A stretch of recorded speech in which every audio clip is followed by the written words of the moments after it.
Okay, so this is chapter 1. It's also our first lecture. So I want to set this up with a few things. First of all, when I do an online lecture like this, I go relatively quickly because you can stop and rewind as you have need, and I know you have that control. Second, I really don't think your attention span for an online lecture is the full hour and a half that this might be in class. So there are some sections that I will skip over altogether, and perhaps add new material. Also, the lecture is very compact and together, whereas in class, I break it up with a variety of activities that we do in class. And you have those activities elsewhere in the learning unit. Plus, if it's a face-to-face day, we do some of those activities on the days that we meet together. So anyways, so I'm going to make my face a lot smaller so that you can see the lecture. What's going on behind is the publisher's PowerPoint, and we'll go from here. All right, so your chapter is broken into different sections, the first of which is why study communication. What's the purpose? What's the relevance of it?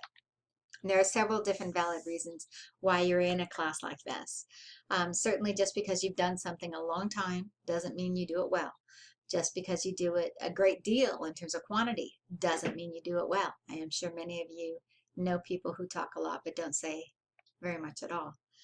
So this class will give you a new lens to look at an activity, communication that you have participated in a long time, and you will see it very differently because of the emphasis in this particular class.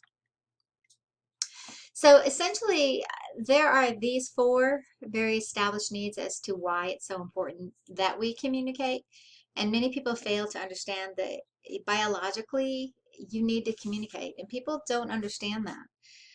But there are so many additional illnesses, both physical, mental, emotional, that occur or are increased when we have lack of communication. When communication is cut off, there's a variety of physical ailments that are more likely to occur. It's been proven that women without social relationships have more difficulties in delivering birth. So pregnant women, you're better off if you have strong relationships. It's been even proven something like your incidence of getting a cold is actually reduced the more social relationships you have, which goes counterintuitive to what you would think.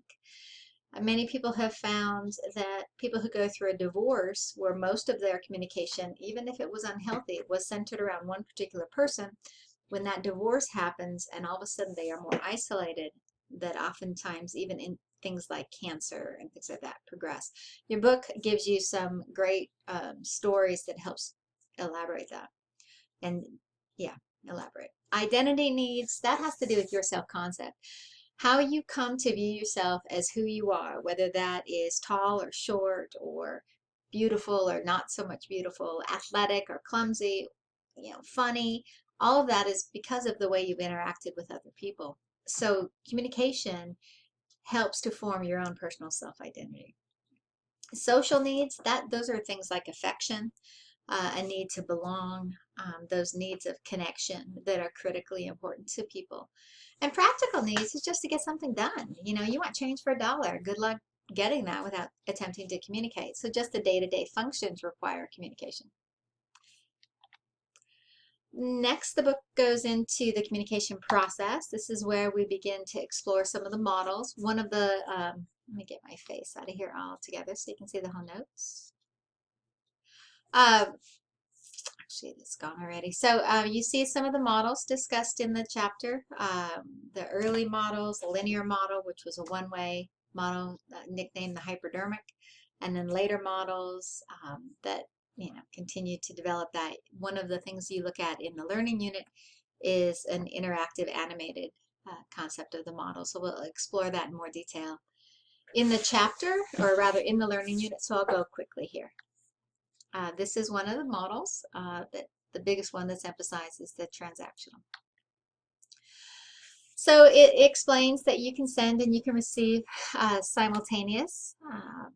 Put my picture back here. Oh, I guess I can't. I don't know if you can see me or not. I have no idea. But basically, it's the idea that you can send and that you can receive at the same time.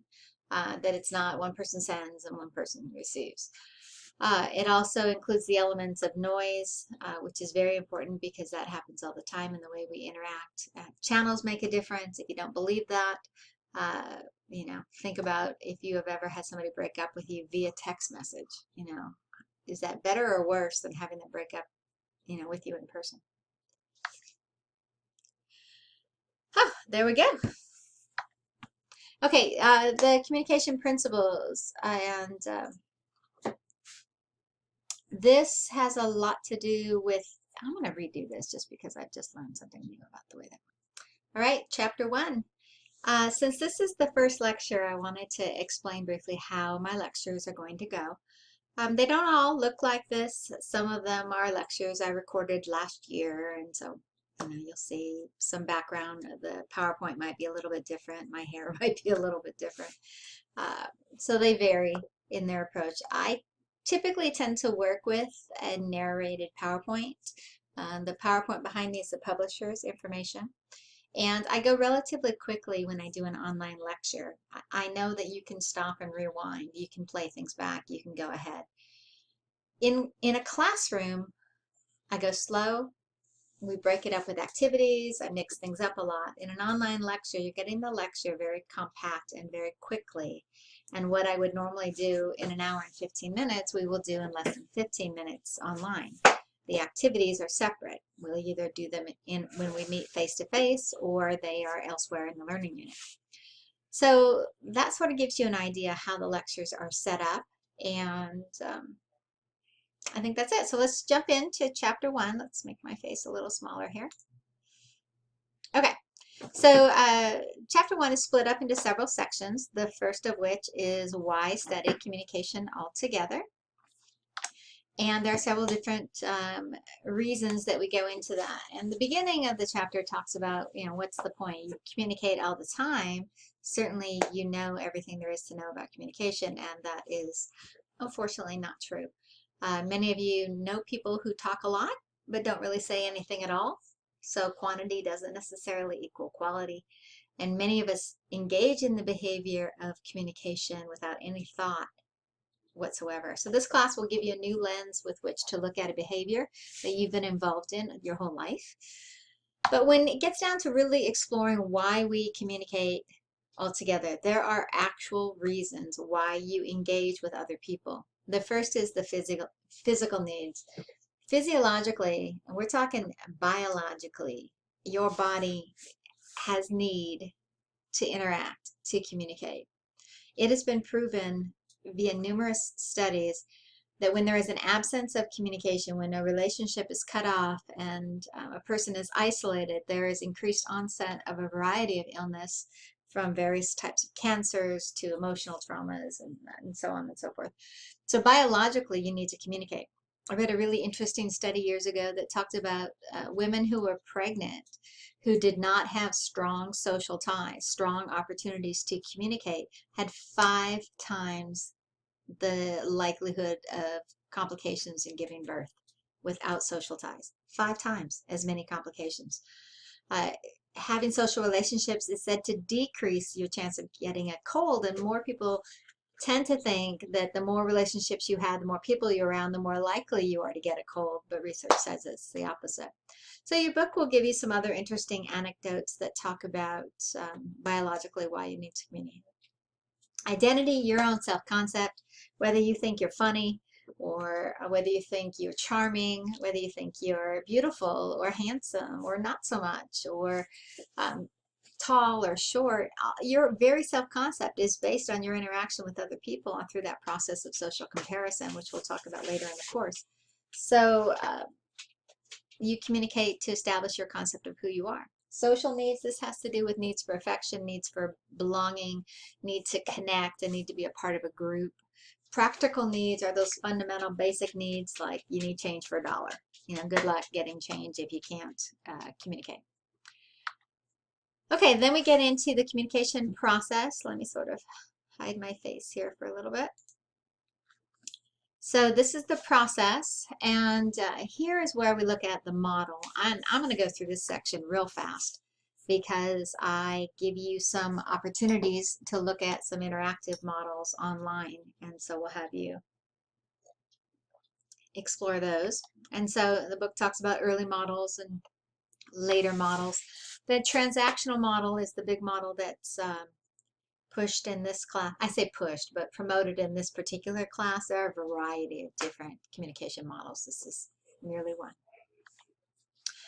Okay, let me come back for a little bit. In terms of some general insights from the transactional model, there are several. One of the first things you should have noticed is that the arrow goes both ways, and so you can send and receive simultaneously. The original models were very one way. The idea of noise and environment is included in that model. Channel's important, and if you don't, then you can consider this. You know, how would you like somebody to break up with you, via text message or face-to-face? In terms of communication principles, these are some of the characteristics that cover communication, and they're important to consider. And I think that most of these you can understand. Certainly some of communication is intentional. You deliberately have a message to convey and you do so. Some of it is very unintentional. You didn't realize that you were offending somebody because you failed to make eye contact. It's irreversible. If you've ever said something and had your words just hang in the air between you and that person, and you just are like, oh my gosh, majorly put your foot in your mouth, then you've experienced the irreversible nature of communication. Nor can you entirely and perfectly repeat it. I have tried to relay a hilarious joke, a hilarious situation, but it was truly one of those you gotta be there scenarios, and I couldn't repeat it. So your book talks about a content dimension and a relational dimension. This is where gender gets in there. It's really interesting. Men tend to speak on a content level. Women are more relational. And it talks about the video. I'm going to hold off on that for a little bit. Actually, I wonder if I can. No. Okay, next we have different characteristics of interpersonal communication. Certainly it's unique, and all of these things are relevant to interpersonal relationships. There are a variety of different misconceptions, and your book goes into these in detail, and I think I'm going to go ahead and let your book explain these. Communication competence. What makes an effective communicator? There are several things. The first is this idea that there's no single or right way to communicate. Oftentimes it depends on the situation at hand, and it is something that you can grow in, and hopefully your communication competence will increase because of this course. These are some of the specific characteristics of competence. We're going to look, a lot of the activities that go along with this particular chapter focus on communication competence, so that'll give you a chance to explore that in more detail. The last section deals with social media and interpersonal communication. So let's talk about these. And some of the characteristics of social media have to do with that it's very lean in the fact that you can't read nonverbals. You only get the textual basis. When we say that it's asynchronous, that means that you can send a message that somebody won't get until the next day. Permanent, meaning it stays. So be careful what you post online. Watch your Facebook, Twitters, whatever you tweet gets out there. And so those are some characteristics of social media, very different from face-to-face. In terms of relational quality, a lot of interesting studies have been done lately comparing relationships that are formed via social media and those that are not. So you'll find this section very interesting. It can be very rich. It can be very beneficial. I've known couples that have married because of online connections, and so it's certainly a valid way to interact. In terms of competence, your book ends this chapter giving you some great suggestions on how to communicate more competently with your social media, and definitely recommend that you take a look at those. So that's it for now, and I will see you online. Take care.